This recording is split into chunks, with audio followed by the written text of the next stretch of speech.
Alors, on va y revenir un peu plus tard. Votre présence, elle cache quelque chose, mais on le dira après. On parle gastronomie. Je crois qu'à Châtillon, on est pas mal. On est pas mal à Châtillon. C'est vrai que nous avons au moins 11 bons restaurants. Et quand vous venez le week-end manger à Châtillon, il vaut mieux réserver. Il y a quelques belles tables, beaucoup de belles tables gastronomiques.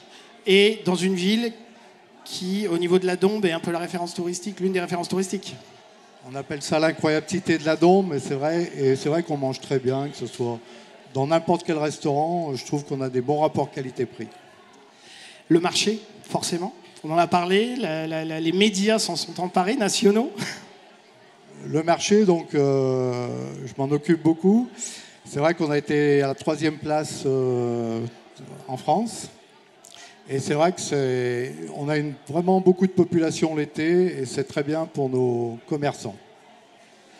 Et votre présence, je le disais, n'est pas tout à fait innocente, puisque, et je vous en laisserai l'occasion d'en faire l'annonce tout de suite, Châtillon, l'année prochaine.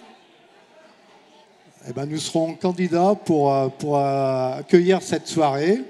Alors je pense qu'il fera moins chaud sous les halles. On sera mieux. Voilà, vous l'aurez compris, l'année prochaine, les trophées du progrès auront lieu à Châtillon, sous les halles, dans un lieu baigné d'histoire, plusieurs fois centenaire.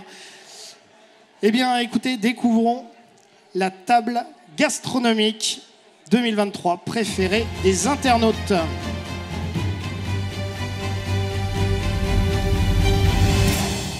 Au Petit Relais à Coligny. Et j'appelle Vincent Debout, il est là.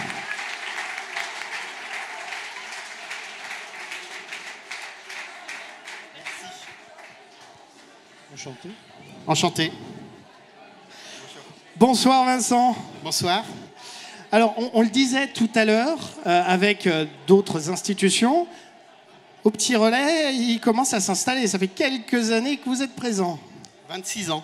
26 ans, ça commence à faire, effectivement. Alors, racontez-nous l'histoire, votre histoire à Coligny. C'est pas une histoire, on est arrivé là-bas par hasard, on a aimé, on s'est installé, ça a plu, on est resté. Voilà, au moins, ça a le mérite d'être clair. Bon, vous n'arriviez pas de nulle part, tout à fait. Hein, vous aviez une petite expérience, racontez-nous. J'ai commencé au Chapon Fin à Toissé, restaurant étoilé, et après, avec mon épouse, on a acheté ça. On a tourné un petit peu de partout, et on est passionné de vin et de nourriture, donc voilà. Alors pour ceux qui ont eu la chance de manger au Petit Relais, il ne vous aura pas échappé qu'il y a un annuaire qu'on vous apporte. Alors cet annuaire, c'est la carte des vins, et qui vous a valu cette année d'être récompensé par le magazine Terre de Vin, d'être classé, et il n'y a que 2 restaurants dans l'Ain qui sont classés dans cette catégorie des plus belles cartes de vin. L'autre restaurant étant l'Auberge d'Ambronay. Et puis dans une autre catégorie, la commanderie à Crottet. Mais une carte de vin assez exceptionnelle, racontez-nous un petit peu. Bah, c'est une carte des vins comme on aimerait l'avoir à beaucoup d'endroits, avec du choix, que ce soit au niveau prix, qualité, bio, non bio, tout. Voilà. Quand on va quelque part, si on a envie de boire quelque chose, j'aime bien qu'on le trouve. Donc on le trouve chez nous. Et de nombreux millésimes. Ah oui, sur un même vin. Des plus frais aux plus vieux. Sur les grands Bordeaux, on essaye d'avoir un éventail de millésimes pour profiter de soirée, déguster et se faire plaisir. Alors pour se faire plaisir, vous avez une petite spécialité. Oui. Ça sera la dernière, parce que là, ils ont tous très très faim, je pense, avec tout ce qu'on leur a donné. Alors dites-nous, racontez-nous. Bon, on a plusieurs spécialités. On travaille beaucoup avec le bœuf d'Aubrac qu'on achète chez notre boucher à côté, la poularde de Bresse, mais on travaille beaucoup également le homard breton. Et il y en a un qu'on rôtit au demi-sel et qu'on sert légèrement fumé sous une cloche qui est déclochée en salle, ce qui fait un léger côté plus sympathique. Sympathique, c'est le mot, je pense. Félicitations en Merci tout cas, beaucoup. Vincent. Bravo.